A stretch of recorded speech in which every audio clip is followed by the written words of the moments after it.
Good morning. What an incredible panel. I mean, I think those bios speak for themselves, how lucky we are to hear from you all today. I'm so excited to be talking about loneliness. It sounds like a funny thing to say, but I think, every second person I speak to speaks about how they're struggling to find friends or they're feeling like they're not connected to people. And I think it speaks for itself that some of our speakers have already opened the door to the conversation on loneliness and how prevalent it is. I think you'd all agree that we are more digitally connected than ever, yet loneliness has quietly become one of the most pressing topics of our time. And Yvonne, you mentioned earlier that the road travelled alone is the longest and hardest there is, and I think there's no truer word spoken. It doesn't just touch individuals, it impacts our communities, our workplaces, and even our physical health on a global scale. And we're going to talk about that today. We've brought together these 4 extraordinary women from varying backgrounds: research, healthcare, psychology, leadership, and human connection. And we're going to explore why loneliness is rising despite the ability to be more connected than ever. And Yaz, you mentioned 1 in 5 women feel lonely. So I think that is a significant number. That's one of us on this panel here today. It's a large number of people in the audience. And how we can rebuild connection. So not just why is loneliness more prevalent, but what can we do to rebuild connection with each other, with our communities, and within our workplaces as well. So it's not just that conversation about loneliness, it's about belonging, it's about resilience, and how we can find our way back to each other, because I think that's really where we can all thrive.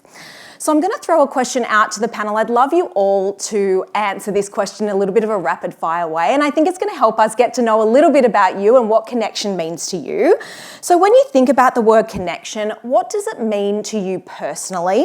And why do you believe it matters so deeply right now? I might start with you, Ali.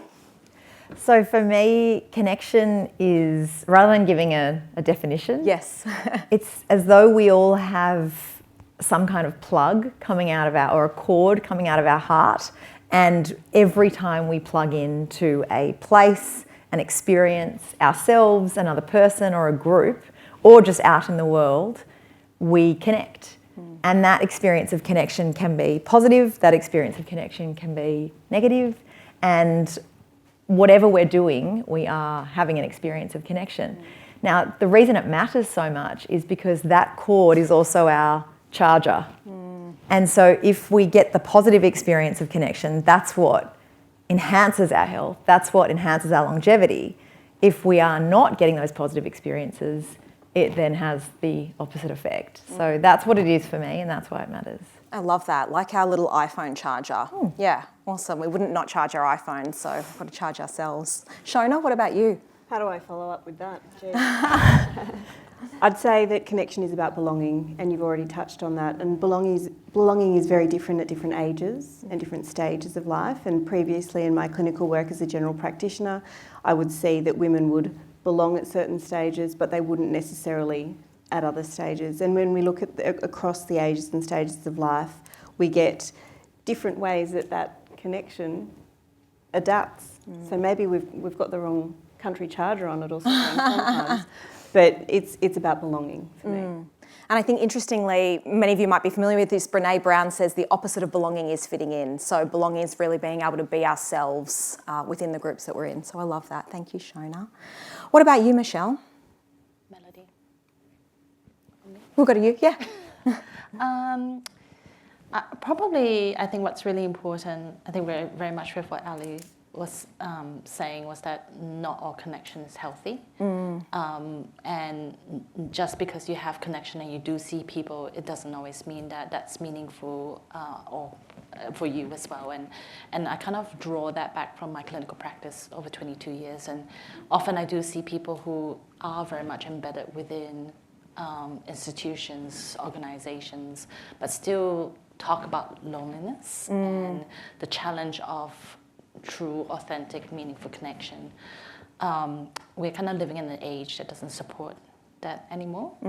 And so we need to know how to find a connection and how to identify what loneliness is and reflect within ourselves about what we need. And I think with like many of you guys here, and I keep hearing is that women often neglect their own needs, and we do need that time to reflect and think about what that healthy connection is to ourselves. Yeah, absolutely. And I think many people will resonate that you can be in a crowd of people or around a lot of people and still feel lonely just because we're surrounded by people. So I love that. Thank you. Melody, finally? To me, I think the connection comes at two levels. So at a more intimate, personal level, to me that feels like when something happens in my life, whether I'm sad or happy or, some major news and struggling and need help, that I have, at least a couple of people that I can just pick up the phone and call and be myself and no filtering. And I want to be that person for many of my friends and family as well. So that's at a more personal level. But, as a public health researcher, I think, of course, I always have to look macro, look at our environment. So for us women, feeling safe, feeling that we can trust people around us, feeling like that we belong to this society, feeling that we, see more positive interactions, even though they're like weak social ties, as we say. To me, that's important as well. So I need both. Yeah, and I think you touch on that, and it's similar to what Sophie shared about her team, right? Who is that team that you can call when you need help or when something good happens as well? While you've got the floor, I would love to know, what patterns are you seeing at the moment in modern life that you think is fueling loneliness? And Yeah. So could you repeat the Yeah, so what are you seeing at the moment in your research or in public health that you think is fueling loneliness? What are you seeing? Yeah, so what we have seen, because a lot of my work focuses on the trends and big data, and we look at Australian data and global data as well, what we see is a slight rise in loneliness, but a much steeper rise in social isolation. So these two are very different concepts. So loneliness, we keep on talking about loneliness, is feeling that sense of lack in a way that you want stronger and deeper, more meaningful social relationship than what you have. And social isolation is a bit more objective in a way about, the actual connections you have with people. We usually measure that in terms of, how often you see people, like are people around when you need them, and how much interactions you have with people. So that has really skyrocketed in many places in the world. And I think part of it is because of the transition that we're experiencing in terms of how we socialize with people, and all these convenient, technological innovations that engineers social connections out of our life, in terms of, just ordering a takeout and buying things online and everything moving into a virtual communication mode.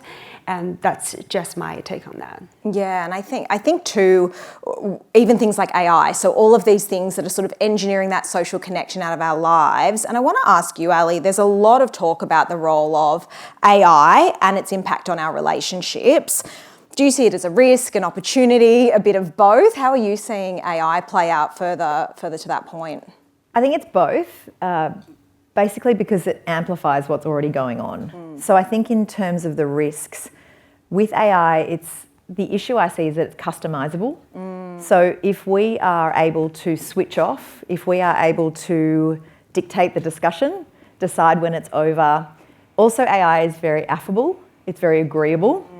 And so if you have that experience with AI, you're right. Yeah. You're not alone. You're spot on for anyone who's tried ChatGPT for therapy. It's very affable. And if we then go out into the world, and humans are imperfect, or the ones I know anyway, we are not customizable.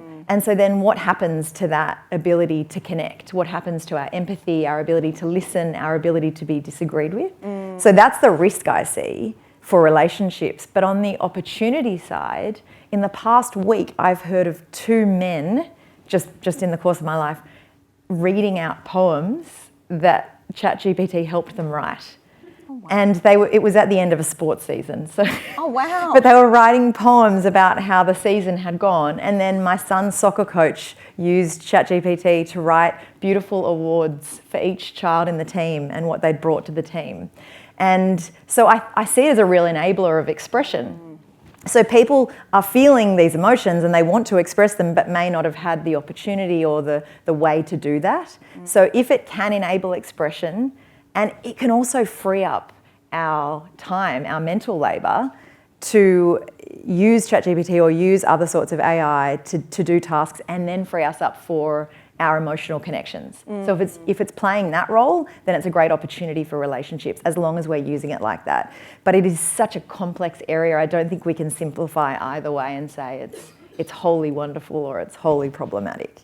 Yeah, it depends on how it's used, I suppose. Melody, I'd love to know, Michelle, I might go to you actually. Your research spans across the lifespan. Are there groups in Australia particularly at risk right now, or are you seeing it right across the lifespan? I guess I'm even sort of following on from your point about AI. You've got men and coaches using AI to sort of help them, but are we seeing it more in our kids, or is it right through the lifespan?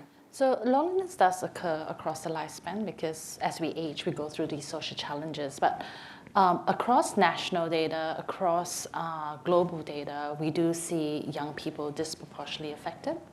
So in our report, over 2 in 5 young Australians aged 15 to 25 would be classified as lonely, and about 1 in 7 would be what we call persistently lonely. In global data, with the World Health Organization's recent report, it's about 1 in 7 young people. But also consistently, I think maybe Melody, you've seen these trends as well in big epi data is around financial strain, income levels. There's an equity issue here. And young people talk about this when we interview them, is that, things cost money and young people are financially strained. They don't have a lot of money. Socializing to them does cost money. And so they're changing their behaviors because of financial strain. We are all kind of in the midst of financial strain, not just young people. And even just reflecting in my network, we choose to socialize differently. You think twice about having that dinner that might cost $200 at the end of the day. So what we know is we see quite a clear impact of financial strain. Even if you're earning $300,000 a year, but you feel like you're doing worse off, that has an impact. And do you think social media has a role to play in that? So what we do see is frequency is less so of an issue, and in kind of big mental health conferences that I go to, it's very much around mediated by things like sleep quality. So young people are using social media excessively, and it affects their sleep, and therefore that's worse off for them. But what we do see in the data is really around problematic social media use as opposed to frequency that leads to loneliness. So over-dependency, feeling terrible when you don't use social media, those sorts of things are more, as Ali said, the way you use it. Yeah. Unfortunately, I'm a little bit more pessimistic about things like AI because I do come into contact with a lot of AI developers, for example, who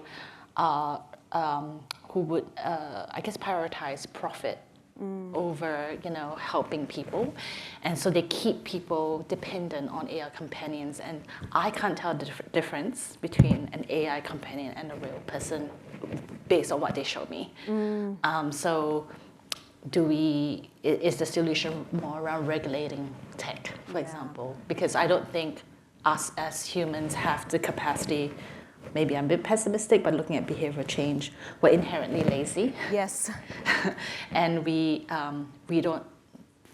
would easily rely on tools as opposed to actually thinking for ourselves. Yeah, absolutely. And I wonder how much of this needs to start from an education perspective early on in childhood. And I'd be interested in your perspective, Shona, on this, on sort of what role you feel that schools and families need to play early on in childhood to try, I guess, to that point that Michelle made, to try and educate kids earlier so they're not using social media in a way that can then detrimentally impact them down the future and really impact their levels of connection and loneliness. Well, we know that the Australian government has made moves to ban the use of social media for those under 16 years of age, and that will come into force at the end of the year. And there's a lot of conjecture around how that will actually be done. But what we are seeing is we've experimented on this generation. And we've experimented on them and let them not play outside and climb trees, but we've let them have free rein online.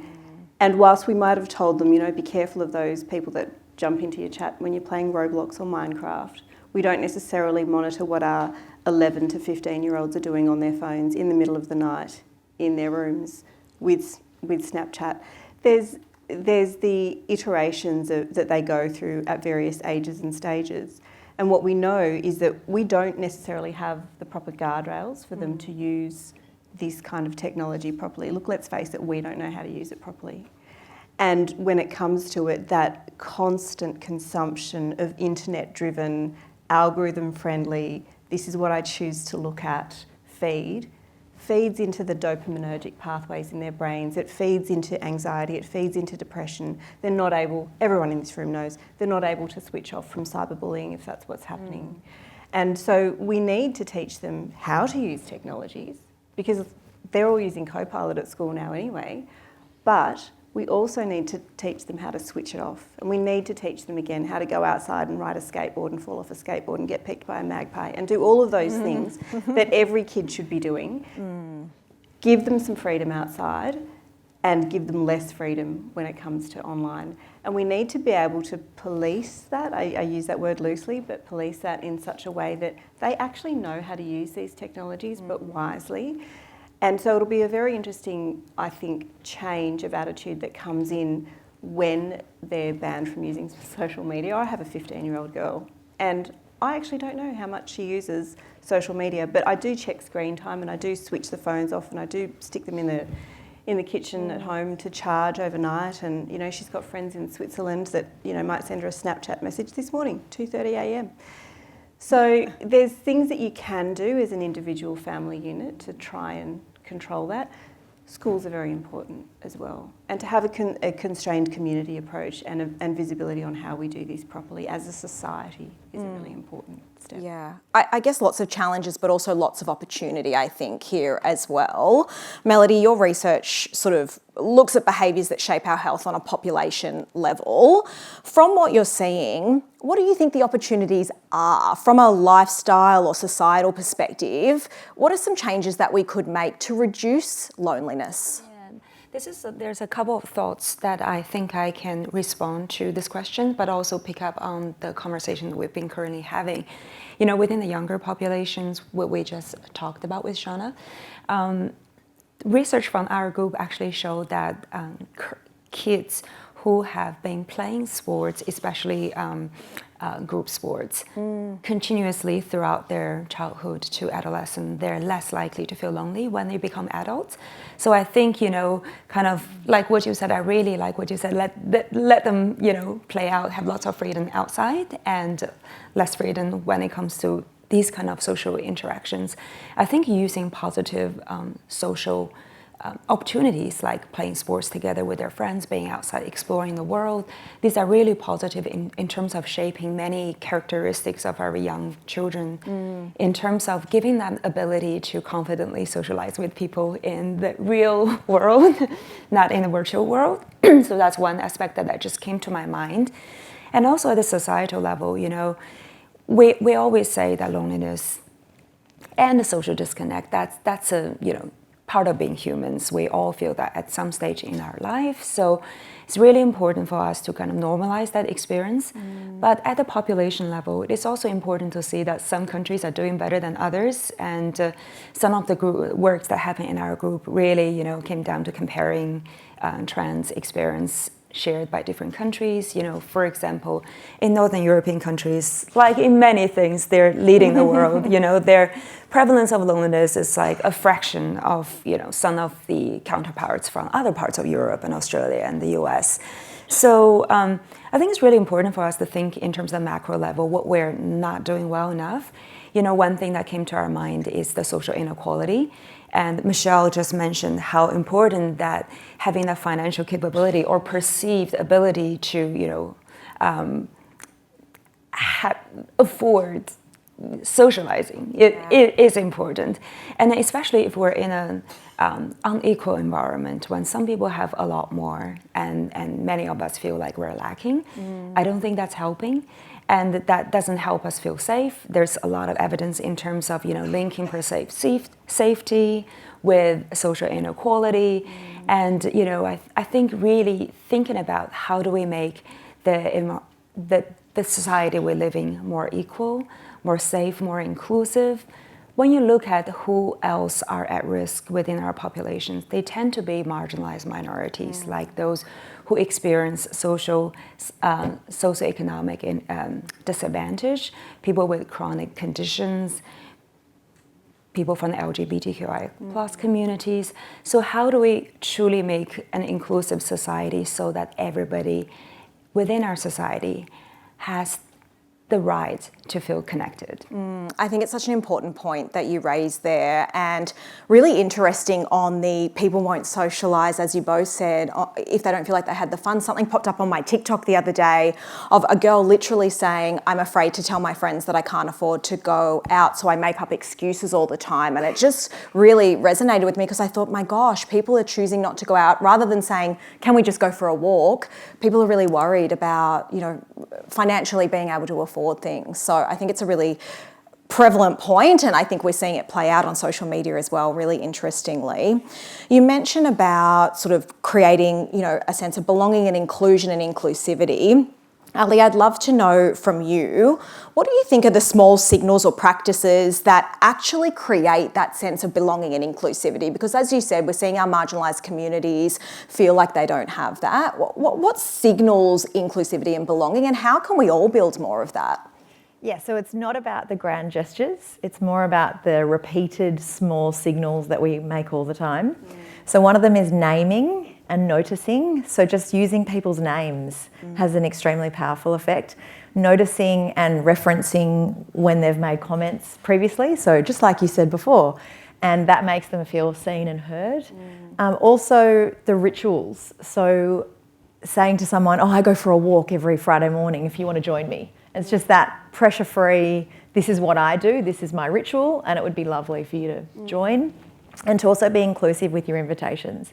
And then there's the micro invitations of just making eye contact and smiling at people. And a key element of group dynamics that a lot of people don't realise is treating everybody the same. Because how you treat one person in the group is a signal of how you're going to treat everyone else. So being open and inclusive.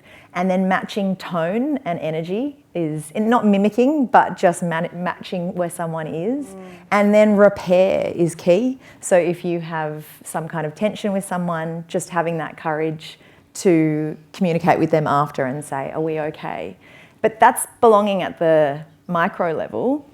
And I love how we keep going to the macro. I'm just thinking of one of the loneliest times in my life. My life was when I had my first child. And one of the key interventions was the mothers group. And it was set up by it's the New South Wales Health intervention, but it was, here's an option. It wasn't mandatory, but here's an option. I'm still friends with the group, and I hear that a lot. People are still friends, and so they've targeted a group, vulnerable group, which is new mothers, and so it makes me think. As you were speaking, Melody, it makes me think that if we know that 18 to 30-year-olds are our most vulnerable group in Australia, why don't we say, if you're moving from a regional area to a city, if you're starting a new job, if you're doing anything that puts you at risk for situational loneliness, we will set you up with other people, just like you set other new mothers up with new mothers. It occurs to me that it's a great place for government intervention there, because we know that that's a vulnerable group and that can build belonging. So that come as you are. And in terms of the cost, it was meet at a cafe, it was the cost of a coffee. So hopefully low barrier to entry as well. But I think there's a lot we can do in terms of addressing loneliness at different ages and stages.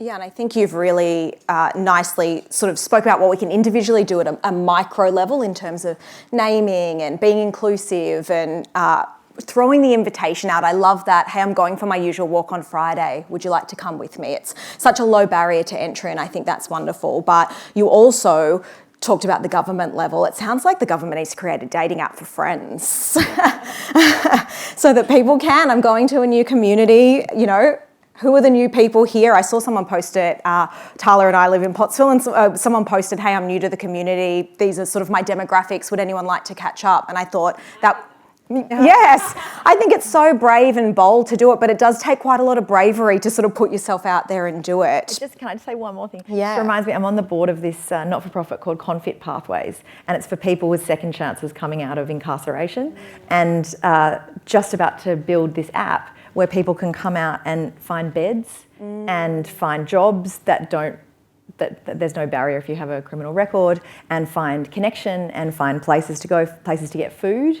And so again, an underserved group, a minority group, using the tech platforms in order to connect and feel belonging. So I think that's wonderful. I mean, and a great example of building connection and trying to help prevent loneliness. I'm sure when people come out of incarceration, there's a level of disconnection and loneliness that they face. And possibly at sort of the government level, we might be able to take some of these things that organisations are doing and lift them up a little bit.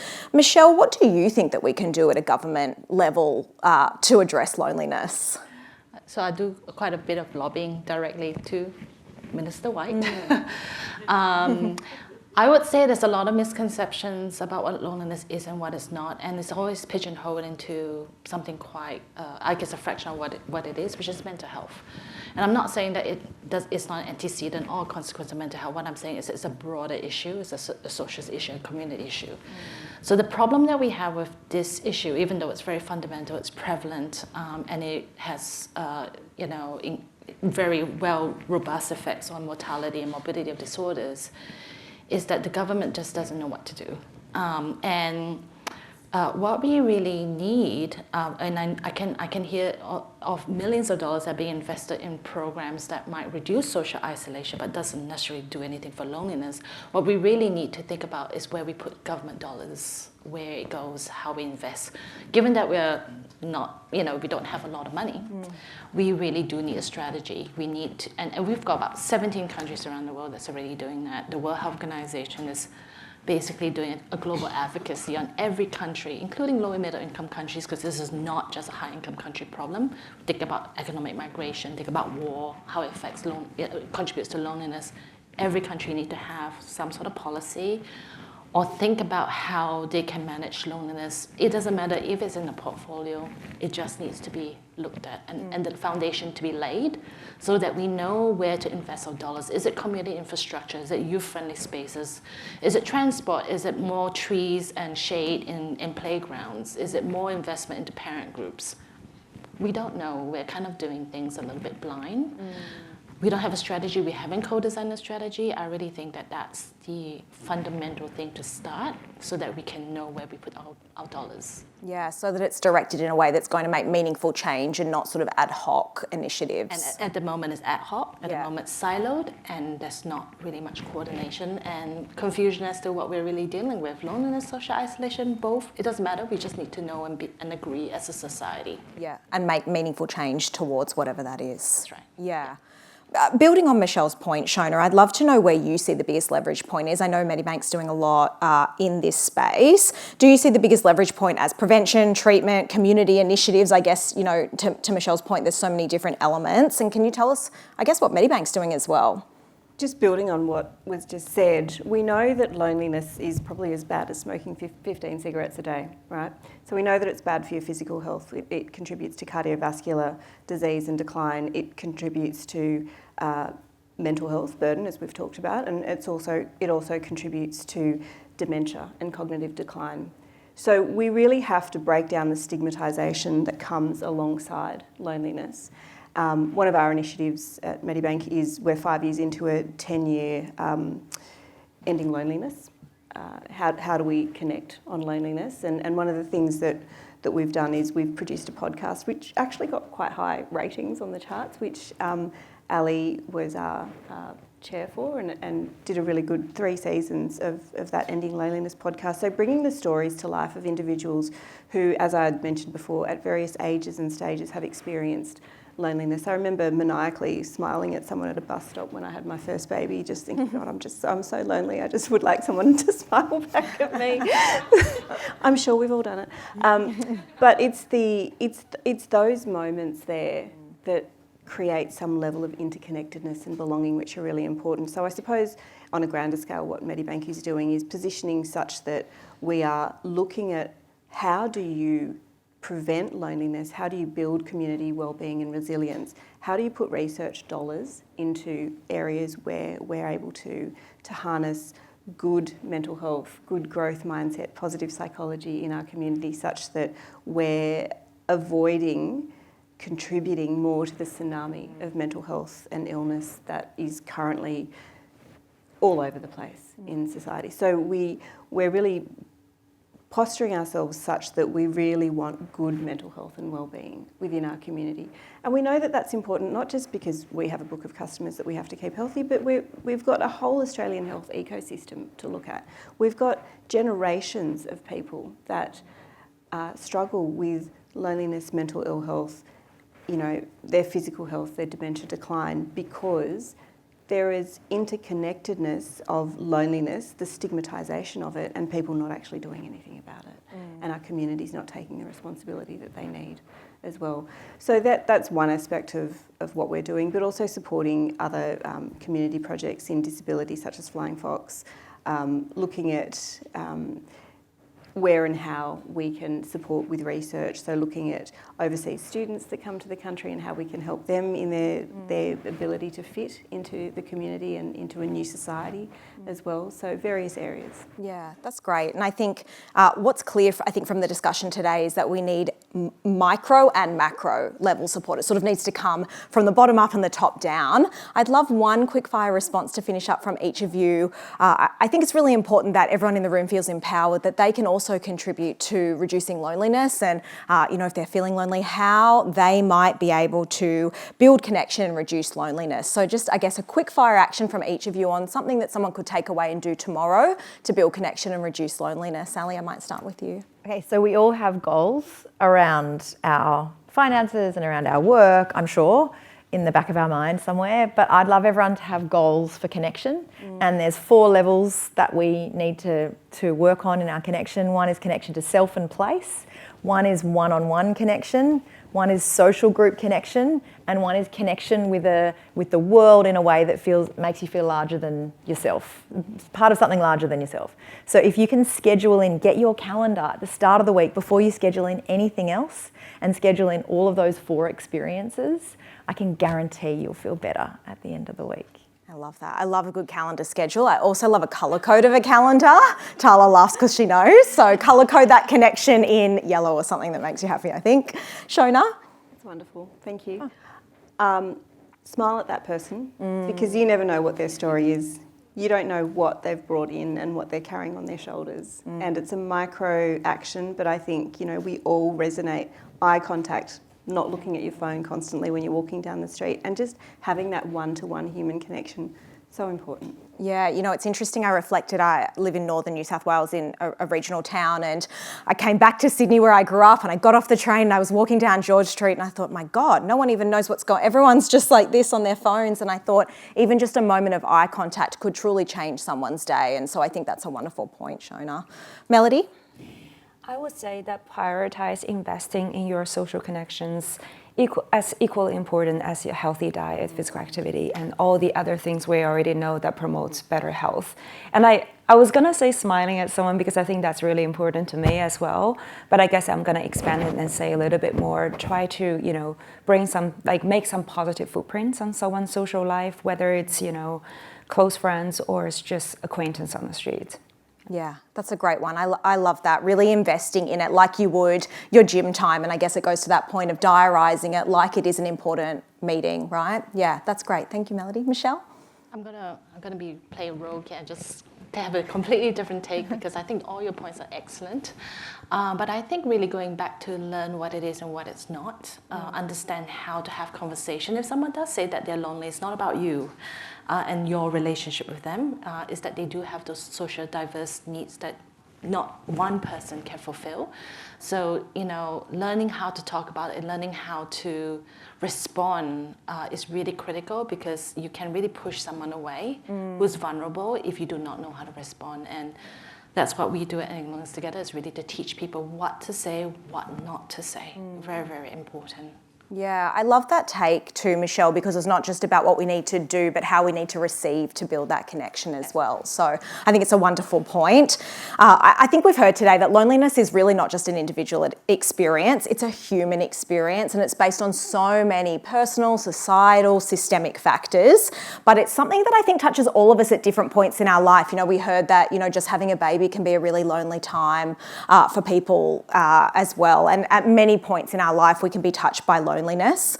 I think it's important to note too, none of you ever mentioned that we need bigger networks, right? It's not that we need more people in our lives, it's the depth of connection that I think is the most important thing here. So how we build that depth of connection. I would like to thank my incredible panellists for today, Professor Melody Ding, Associate Professor Michelle Lim, Dr. Ali Walker and Dr. Shona Sundaraj for sharing your knowledge. I think such interesting perspectives that we've gathered today, and so much to be done, but I think also so much opportunity that we can all take into our day-to-day lives. I hope the conversation has sparked something practical for everyone here to take away. And I think, as Sophie so beautifully said, life is a series of domino effects, and even that one smile, I think, can have a positive domino effect to try and combat loneliness. So thank you, panellists.